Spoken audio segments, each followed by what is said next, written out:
بازل 3 على الاقتصاد العالمي واللبناني وأثاره على القطاعات المصرفية في كلمة لنائب المدير العام في بنك سوسيتي جنرال في لبنان الأستاذ جورج صعبيني.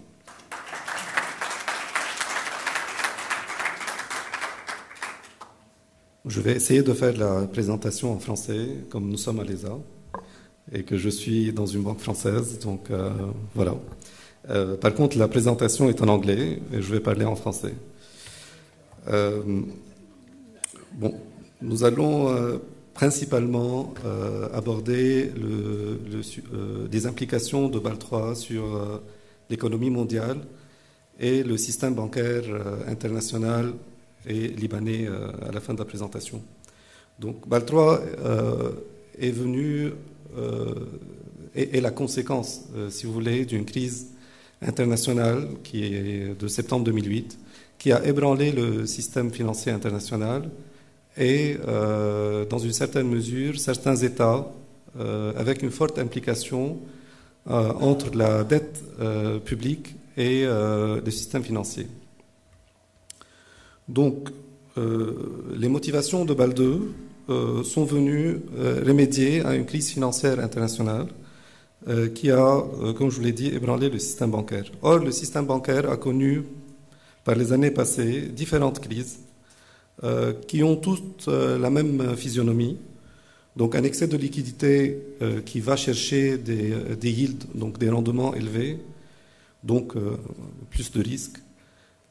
Des crédits avec un underlying, donc un sous-jacent relativement faible, une mauvaise, donc pas de juste prix quelque part, donc une distribution de crédits à un prix concurrentiel et pas forcément sélectif et bien calculé, et un leverage très important au niveau des entités financières qui ont été évoquées dans les présentations précédentes. Donc Bâle III a un coût.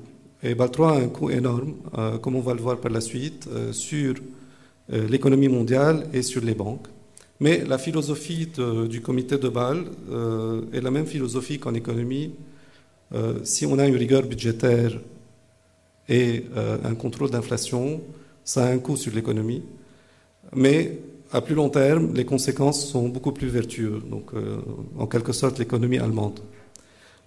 Donc Bâle III, le comité Bâle III dit ok, bon, on va avoir un coût sur les 5 années à venir, mais à plus long terme, le système bancaire mondial se retrouvera plus fort et donc il contribuera à la stabilité financière et économique internationale. Donc le comité de Bâle III est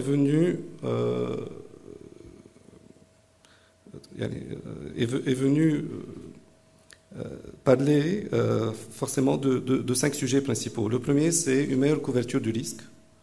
La deuxième, c'est une définition beaucoup plus stricte du capital, parce qu'il y avait des instruments hybrides qui rentraient dans le capital, qui ne sont pas forcément du capital, et qu'en période de stress, une partie du capital disparaissait. Il a adressé aussi le sujet du leverage. Bon, un excès de leverage est nocif au système, donc, et le problème de liquidité. En fait, il s'est avéré dans la crise de 2008 qu'un bon capital, enfin si une banque est bien capitalisée, mais a une mauvaise gestion de la liquidité, le capital ne sert à rien, et ce n'est pas le capital qui va prévenir la banque d'une crise systémique en général. Donc la liquidité est au cœur du dispositif de Bâle III en créant 2 ratios, un ratio de liquidité à court terme et un ratio de liquidité à plus long terme. Donc ce Bâle III, sans rentrer beaucoup dans les méandres de Bâle III parce qu'ils sont énormes et compliqués, nous montre que le système bancaire en Europe, par exemple, a besoin immédiatement, si on regarde le bilan des banques en Europe, nous avons besoin immédiatement de 1000 milliards de capital pour être conforme à Bâle III. Nous avons besoin de 1300 milliards d'euros de capital pour être conforme au ratio court terme de Bâle II. Et nous avons besoin de 2300 milliards de fonds propres, enfin pas de fonds propres, de liquidités, pour être conforme au ratio long terme de Bâle II. Aux États-Unis, le besoin est moins important parce que le système financier et bancaire aux États-Unis s'est restructuré beaucoup plus vite que l'européen et le besoin est moins important, 600, 570 et 2200 milliards. C'est des chiffres astronomiques de toute façon. Donc, pour vous donner juste une idée, le besoin en capital représente 60% du capital actuel en tier 1, donc les fonds propres quasiment de base durs du système bancaire. On a besoin de 60%, de les augmenter de 60% des fonds propres actuels. Et en termes de liquidité, nous avons besoin d'augmenter la liquidité de 50% par rapport à la base actuelle de liquidité. Bon, tout cela va avoir un coût. Quand vous augmentez le capital, le rendement va baisser. Parce que si vous utilisez plus de capital, si vous investissez plus et vous avez toujours le même rendement, la rentabilité va baisser. Donc le ROE, qui est le Return on Equity, dans le système bancaire international, devrait baisser de 15 à 11%. Actuellement, il est de 15%, le ROE en moyenne des banques internationales. Il devrait baisser de 3,7 à 4,3%, entre 3,7 et 4,3%. Pourquoi? Parce que justement, nous allons utiliser beaucoup plus de capital pour faire un crédit. Nous allons devoir augmenter la base du capital parce que le ratio de Bâle II, comme vous l'avez entendu, déjà en tier 1 passe à 7% et le ratio global devrait dépasser le 10%. Donc on devrait passer à 10,5% avec le conservation buffer parce que le régulateur a prévu une augmentation du capital ou une hausse du ratio Bâle II de 2,5% comme un buffer de sécurité. D'où vient cette baisse, les environ 4% de ratio? C'est une meilleure qualité du capital, puisque le capital va muter dans les banques. On va aller vers une meilleure qualité, une base du capital. Ça va coûter environ 0,8% en ROE. La meilleure couverture de risque, parce que certains risques vont avoir besoin de plus de capital pour découvrir, ça va nous coûter 1,3%. L'augmentation du ratio en lui-même va coûter 1,3%. Les besoins de funding supplémentaires suite aux deux ratios va coûter 0,8%. Si nous prenons le besoin en fonds propres et en liquidité dans une perspective dynamique, donc sur 2019, parce que c'est en 2019 que l'essentiel de Bâle III sera implémenté, en prenant comme hypothèse qu'on va distribuer 50% des fonds propres et que la croissance du bilan sera environ de 3%, vous pouvez le voir sur le graphe, nous aurons toujours besoin de 1200 milliards de capital quand même. Et le besoin en funding long devrait monter à plus de 3400 milliards. Donc tout ça va avoir des conséquences importantes quand les banques vont avoir leur ROE baissé, quand ils vont devoir mettre plus de capital pour financer les crédits. Ça va se faire sentir sur l'économie. Et les estimations aujourd'hui sur les impacts sur l'économie mondiale de l'application de Bâle III devraient se situer environ à 0,15% en termes de GDP, donc en termes de croissance du PIB. Donc ça sera 0,15% en moins de PIB en moins, donc en richesse en moins sur la plateforme internationale. Sur 5 années cumulatives, donc le temps que Bâle III sera implémenté, comme vous le voyez, aux États-Unis, on va perdre 0,6% de richesse, dans la zone euro 1,15% et au Japon 0,5%. Bon, les chiffres paraissent petits comme ça, 0,5 et 1%, mais croyez-moi, sur l'impact sur la richesse mondiale, se chiffre en milliards et milliards de dollars. Ce besoin de capital supplémentaire et ce besoin de funding, donc de liquidité supplémentaire, va amener les banques à augmenter leur taux d'intérêt débiteur, donc les taux d'intérêt que vous avez, vous, en général, quand vous venez dans une banque, contracter un crédit, ou sur les entreprises, donc sur les crédits corporate.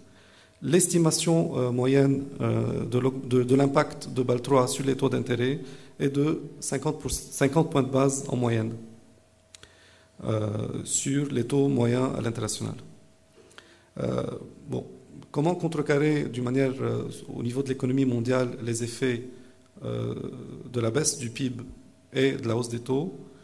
Il faut avoir une politique monétaire beaucoup plus accommodante. Bon, aujourd'hui, c'est difficile de le faire puisqu'on est à 0% de taux d'intérêt. Mais dans le futur, il faut augmenter les taux d'intérêt à un rythme moins soutenu avec BAL 3 qu'avec BAL 2. Au niveau des banques en particulier, bon, là vous avez un petit graphe, je ne sais pas s'il est clair, mais je vais essayer de vous l'expliquer, sur les impacts de ces régulations, de cette régulation de BAL 3, donc le besoin de capital supplémentaire et de liquidité, sur les différents segments, donc sur les différentes lignes métiers bancaires, qui sont la banque de détail, la banque des entreprises et la banque d'investissement. Donc d'une manière générale, un découvert bancaire simple, pas un prélogement, un découvert bancaire simple, devrait coûter au consommateur 70 points de base de plus qu'il ne coûte aujourd'hui. Un prêt résidentiel, donc un prêt à l'habitat, devrait coûter 25 points de base en plus. Sur la banque des entreprises, un prêt corporate devrait coûter 45 points de base en plus. Et l'impact le plus important est sur l'activité en hors bilan des banques, qui était, je ne dirais pas mal, mais la réglementation BAL 2, BAL 1 et BAL 2 était beaucoup plus souple qu'elle n'est sur BAL 3, où le régulateur aujourd'hui requiert un besoin en capital ou une couverture en capital beaucoup plus importante qu'elle ne l'était par le passé. Donc une activité de trade finance devrait consommer devrait coûter à celui qui la contracte 70 points de base en plus qu'elle ne coûte aujourd'hui. Et donc sur le off-balance sheet, comme vous le voyez à la fin de ce tableau, en moyenne, toutes les activités de hors bilan devraient coûter 70 à 80 points de base supplémentaires à l'activité économique. Donc tout ça étant corrélé, donc vous voyez l'impact sur l'économie mondiale, donc la baisse de la richesse sur l'économie mondiale. Donc il est peut-être vrai qu'il nous faut un système bancaire plus solide parce que les effets à long terme sont plus vertueux, mais vous voyez l'impact sur l'économie et sur le système et sur les consommateurs et sur les entreprises est énorme. Donc comme on dit, only time will tell si donc ce coût sera supporté par une meilleure mutualisation des risques. D'une manière globale, j'ai oublié de passer les slides, d'une manière globale, les banques devraient réagir. Ils ne peuvent pas voir un coût en capital et en liquidité leur tomber dessus sans réagir. Donc la première réaction, c'est de le passer sur les consommateurs et les entreprises, mais ce n'est pas si simple, parce que la concurrence fait qu'une partie de ce coût pourrait être passée sur les entreprises et le consommateur, mais une autre partie devrait être supportée par les banques en général. Donc comment vont-ils réagir? En coupant les coûts. Donc encore une fois, les banques devraient s'engager dans une ingénierie de cost reduction en allouant leur capital d'une manière plus intelligente. Donc aujourd'hui, il n'est plus question de distribuer des crédits sans aller voir le coût, la consommation en fonds propres que ça engendre derrière. Et ce coût et cette consommation de fonds propres que ça engendre par derrière devraient remodeler leur business model, donc toute leur approche métier. Et il y a certains métiers qui vont pâtir de cet arbitrage.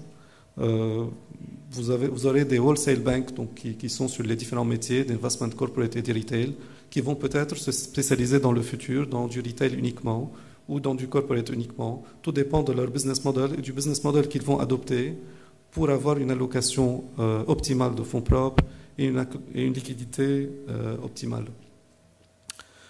Voilà au niveau international les impacts en quelques mots.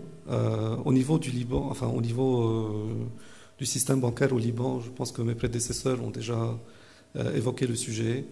Les différentes simulations montrent que les banques vont pouvoir passer le test de BAL 3. Il y aura des efforts à faire, évidemment, surtout au niveau de la liquidité. Et quelques banques devraient faire des efforts au niveau du capital. Mais le plus important, je crois, pour les banques libanaises, c'est de se concentrer sur une approche analytique de leur activité, une approche analytique de leur ligne métier, une connaissance profonde des coûts et des revenus engendrés par chaque ligne métier, pour pouvoir allouer le capital d'une manière intelligente et efficiente dans le futur. Voilà, merci.